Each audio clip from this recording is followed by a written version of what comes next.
Assalamualaikum warahmatullahi wabarakatuh. Perkenalkan, nama saya Habib Faiha dari kelas IF1. Saya akan menjelaskan tentang soal-soal UTS tentang mata kuliah kompleksitas minggu kemarin yang diadakan secara online. Jadi kali ini saya akan menjelaskan soal nomor 1 sampai nomor 5 yang berkaitan dengan soal-soal UTS kemarin. Baiklah, untuk tidak memperpanjang, marilah kita jelaskan dulu bagian dari yang pertama sampai yang terakhir. Kita masuk pada soal nomor yang pertama, yaitu jelaskan dengan gaya bahasa sendiri apa itu kompleksitas dan kenapa harus dipelajari. Kompleksitas itu jumlah waktu yang kita gunakan dalam besarnya tempat yang diperlukan di media penyimpanan, yaitu dalam artian kita membutuhkan sebuah waktu untuk membuat program tersebut. Waktu itulah yang disebut dengan algoritma kompleksitas. Atau bisa juga diartikan kompleksitas itu adalah kerumitan dalam berpikir yang sangat berkualitas, yang memungkinkan sesuatu tersusun dari sejumlah besar yang diatur lebih ketat di antara unsur-unsur tersebut. Dan karena algoritma kompleksitas memberikan cara yang baik, yang benar, yang memungkinkan pemrograman tersebut akan lebih terstruktur dan mempunyai waktu yang sangat jelas dan efisien dalam menghitung sebuah perintah pada algoritma tersebut. Kompleksitas algoritma sangat efisiensi dari waktu eksekusi ataupun penggunaan memori dari algoritma adalah hal yang paling penting bagi sebuah algoritma. Jika program tidak terstruktur atau tidak mempunyai algoritma yang baik, maka program tersebut akan sangat tidak teratur dalam menjalankan sebuah perintah yang dibikin oleh si user. Baiklah, kita masuk kepada soal yang nomor 2. Coba jelaskan gambar di bawah ini dengan pemahaman Ananda sendiri. Yaitu pada nomor 2 tersebut diberikan sebuah diagram, yaitu diagram waktu. Dalam diagram tersebut terdapat ukuran waktu yang diperlukan oleh sebuah algoritma. Dalam menentukan besaran ukuran waktu, jumlah dan waktu kompleksitas dengan satuan waktunya, detik, menit, jam, dan hari dengan satuan kuadrat. Jadi berapa durasi waktunya, yaitu 1 hari atau 1 jam, 1 detik, maka perintah-perintah tersebut akan sesuai dengan angka-angka kuadrat yang diberikan. Jika mengetahui besaran waktu dalam satuan detik untuk melaksanakan sebuah operasi, maka dapat menghitung berapa waktu sesungguhnya untuk melakukan algoritma tersebut. Kita lanjut kepada soal yang nomor 3. Menurut saudara, bagaimana cara menghitung waktu sebuah algoritma? Yaitu cara menghitung algoritma, kita dapat mengukur waktu yang dibutuhkan dalam sebuah algoritma tersebut dengan menghitung banyaknya operasi atau instruksi yang dieksekusi, yaitu perintah-perintah yang dapat digunakan pada program tersebut. Namun berapa jumlah perintah, maka kita bisa menghitung banyaknya algoritma tersebut. Seberapa banyak perintah, maka proses algoritmanya akan semakin banyak atau semakin lama.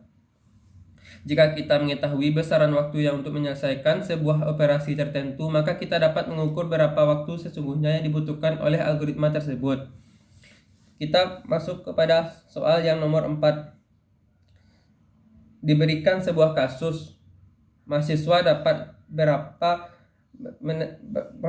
menentukan berapa loop yang terjadi dari masing-masing kasus dan menentukan best case dan worst case dari kasus tersebut. Yaitu pada kasus yang pertama, yaitu kita cari angka pertama dan angka terakhir, yaitu 1 dan 7.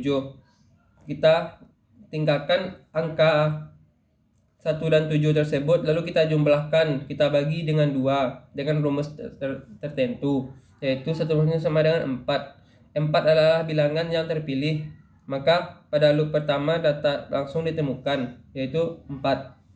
Sedangkan pada kasus yang kedua, kita cari angka berapa jumlah data yang dibutuhkan tersebut. yaitu angka pertama itu 1 dan angka terakhir 7 yang terdiri dari 7 angka. Maka langsung kita cari, yaitu kita digunakan rumus mid sama dengan left tambah right bagi 2, yaitu 4. 4 tersebut merupakan data yang tidak sama dengan 12. Data belum ditemukan, berarti left mid tambah 4 tambah 1 sama dengan 5, berarti data belum ditemukan. Lalu kita cari loop yang kedua dengan rumus yang sama, yaitu mid sama dengan left tambah right bagi 2. Sekarang kita bagi karena sudah dapat pada kasus yang pertama mid 5, maka 5 kita tambah angka 7, yaitu 12. 12 dibagi 2 sama dengan 6. 11 kecil dari 11 masih kecil dari 12. Data belum ditemukan, berarti left mid sama dengan 6 tambah 1 sama dengan 7. Pada bagian loop yang ketiga, yaitu mid sama dengan left tambah right bagi 2, yaitu 7 ditambah 7 sama dengan 2, yaitu 7.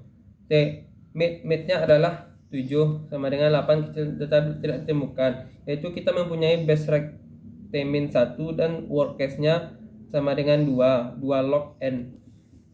Baiklah, kita masuk kepada soal yang terakhir, yaitu soal nomor 5. Hitunglah waktu algoritma tersebut.